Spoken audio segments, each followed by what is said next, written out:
নমস্কার, ভিল কিচেনে সবাইকে স্বাগত জানাই। আজকে একেবারে নতুন ধরনের একটা রেসিপি নিয়ে আপনাদের সামনে চলে এসেছি। আজকে কলার গাছ রান্না করব। এমনিতে তো কলার থোর, কলার মোচার অনেক রেসিপি আপনাদের সঙ্গে শেয়ার করেছি, আর আজকে কলা গাছের একটা রেসিপি আপনাদের সঙ্গে শেয়ার করব। আপনার সঙ্গে থাকুন, আশা করছি খুব ভালো লাগবে। তো প্রথমে কলার বাগানে যাচ্ছি কলা গাছ আনার জন্য।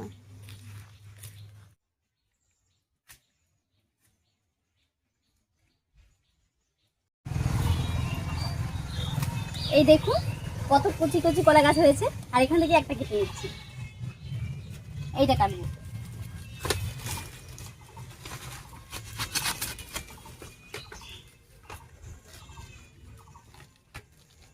একটা কেটে নিলাম, আর এটা দিয়ে হয়ে যাবে।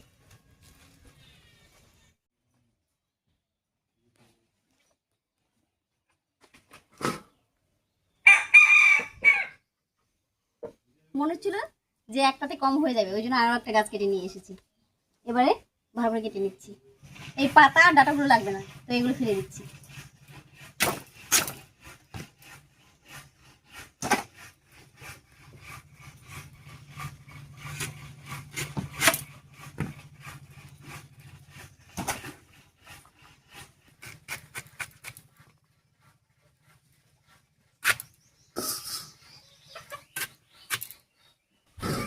এবারে ওপরে এই খোলগুলো ছাড়িয়ে নেব, ভেতরের যে কচি অংশটা সেটা শুধু বের করে নেব।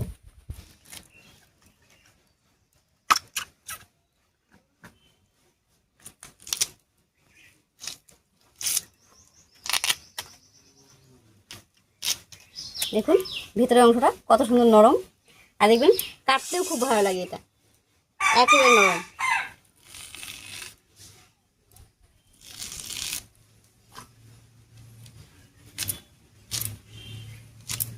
কেটে সঙ্গে সঙ্গে জলের মধ্যে দিয়ে দিচ্ছি। আজকে যে রেসিপিটা করব এটা কিন্তু একদমই আমার রেসিপি নয়। আমরা উত্তরবঙ্গের মানুষ, তো এখানে রাজবংশী সম্প্রদায়ের বাস বেশি। তাদের সঙ্গে থাকতে থাকতে আমরাও কিন্তু এই খাবারগুলো খাওয়া শিখে গেছি। আমরা ছ্যাঁকা খাওয়া, শীতল খাওয়া সবই শিখে গেছি। আর এই রান্নাটাও ভীষণই ভালো লাগে।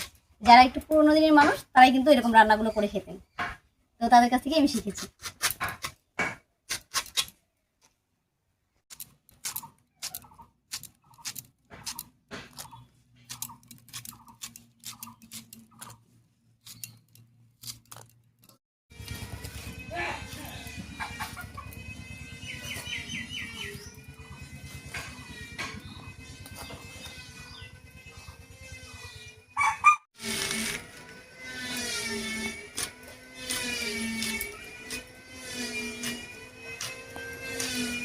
দুটো কলা গাছই কেটে নিলাম, আর দেখুন কতটুকু হয়েছে। খুব বেশি হয়নি কিন্তু, কারণ ভেতরে একেবারে কচি যে অংশটা সেটা নিয়েছি বলে এতটা কমে গেছে। এবারে খুব ভালো করে পরিষ্কার করে ধুয়ে তুলে নিচ্ছি।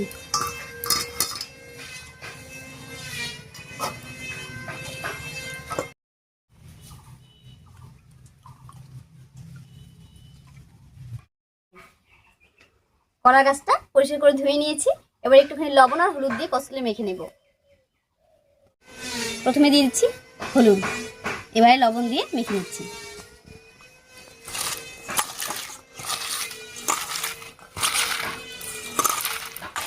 এই কলা গাছগুলো মাখার সময় একটু সময় নিয়ে কষলে কষলে মেখে নিতে হবে, আর এতে করে কলা গাছের যে কষটা থাকে সেটা বেরিয়ে যাবে, আর নরমও হয়ে যাবে অনেকটা। এইভাবে কষলে নেওয়াতে দেখুন কলা গাছ থেকে কত জল বেরিয়েছে। এই জলটা কিন্তু ফেলে দেব। সব কিছু গুছিয়ে নিয়েছি, এবারে ঝটপট করে রান্নাটা করে নিচ্ছি। আর এই রান্নাটা খুবই সহজ, খুব তাড়াতাড়ি হয়ে যাবে। খেতে কিন্তু দারুণ লাগে, আর শুধু খেতেই যে ভালো লাগে তাই নয়, এটা কিন্তু শরীর স্বাস্থ্যের পক্ষেও খুবই উপকারী। শুধু এটাই নয়, কলা গাছের যে কোনো রেসিপি আমাদের শরীর স্বাস্থ্যের পক্ষে খুব উপকারী। বিশেষ করে যাদের সুগার আছে তাদের জন্য তো বিশেষ উপকারী। উনুন জ্বালিয়ে কড়াই বসিয়ে দিয়েছি, এবারে কড়াইয়ে সর্ষের তেল দেবো। আর এত হাওয়া হচ্ছে, সব ধোঁয়াগুলো আমার মুখে চলে আসছে।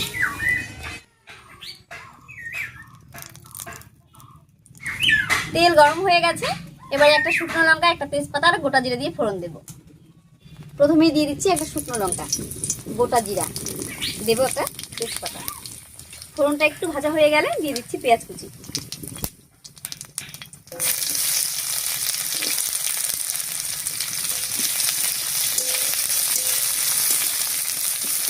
ফোড়নের সঙ্গে পেঁয়াজটা বেশ লাল লাল করে ভাজা হয়ে গেছে, এবারে কচলে রাখা এই কলা গাছটা দিয়ে দিচ্ছি।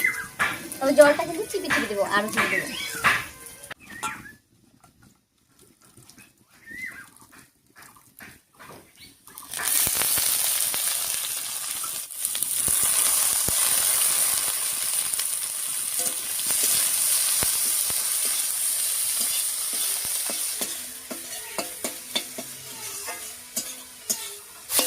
কলা গাছটা দেখুন যখন কচলে রেখেছিলাম একেবারে কালো কালো মতো ছিল, আর কড়াইয়ে দেওয়ার সঙ্গে সঙ্গে কিন্তু অনেকটাই পরিষ্কার হয়ে গেছে।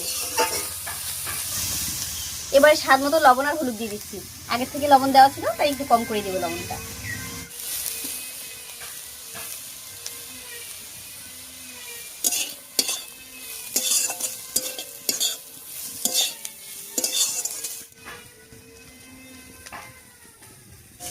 হলুদ লবণ দিয়ে খুব ভালো করে মিশিয়ে নিয়েছি। এবারে ঢাকা দিয়ে কিছুক্ষণ রান্না হতে দেবো, আর এতে করে ভাজা ভাজাও হবে আর অনেকটা রান্নাও হয়ে যাবে।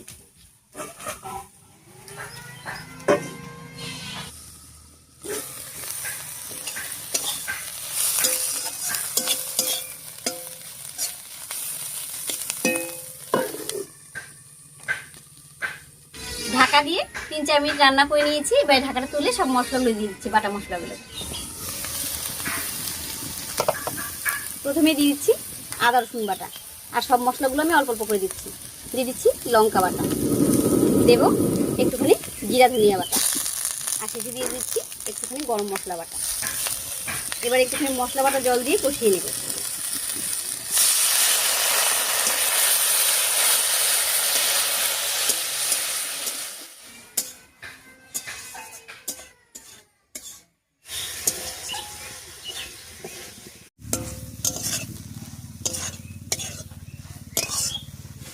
সব বাটা মশলাগুলো এবং মশলা বাটা জল দিয়ে বেশ কিছুক্ষণ সময় নিয়ে কষিয়ে নিয়েছি।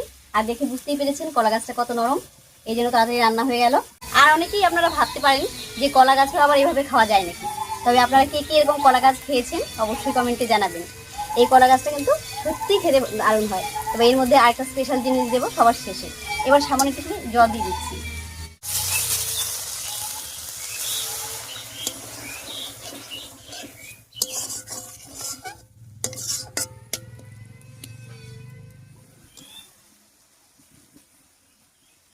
রান্নায় যে জলটা দিয়েছিলাম জলটা শুকিয়ে গেছে, আর আমাদের কলা গাছ রান্না কিন্তু একদম রেডি হয়ে গেছে।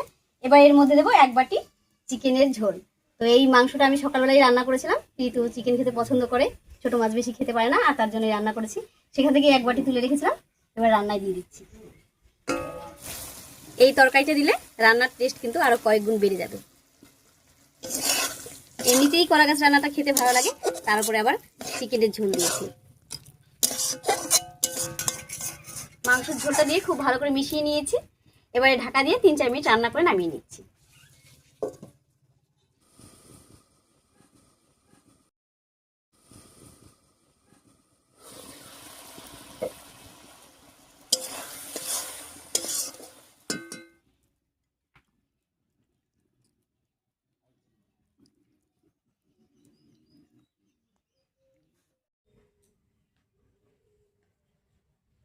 কলার গাছটা রান্না করে নিয়েছি, এবার একটু খেয়ে দেখি কেমন হলো।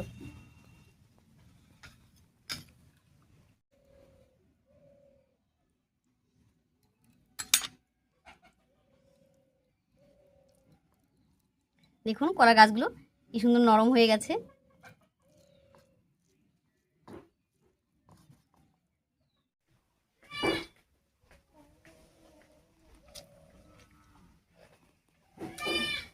সত্যিই খেতে দারুণ হয়েছে। আমি ছোটবেলায় একবার খেয়েছিলাম, তারপর আর খাওয়া হয়নি, আর আজকে খেলাম। সত্যি অসাধারণ হয়েছে খেতে।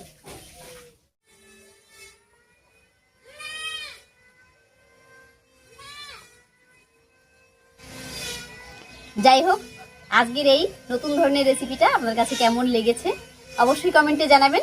আর যদি ভালো লাগে তো লাইক করে দেবেন। আপনাদের একটা লাইক, একটা কমেন্ট আমাকে আরো নতুন নতুন রেসিপি করতে উৎসাহ দেয়। যাই হোক, রেসিপি যদি ভালো লাগে এভাবেই আমাদের চ্যানেলটিকে সাবস্ক্রাইব করে আমাদের পাশে থাকবেন। আজ এ পর্যন্তই, আবার দেখা হচ্ছে নতুন কোনো রেসিপি নিয়ে।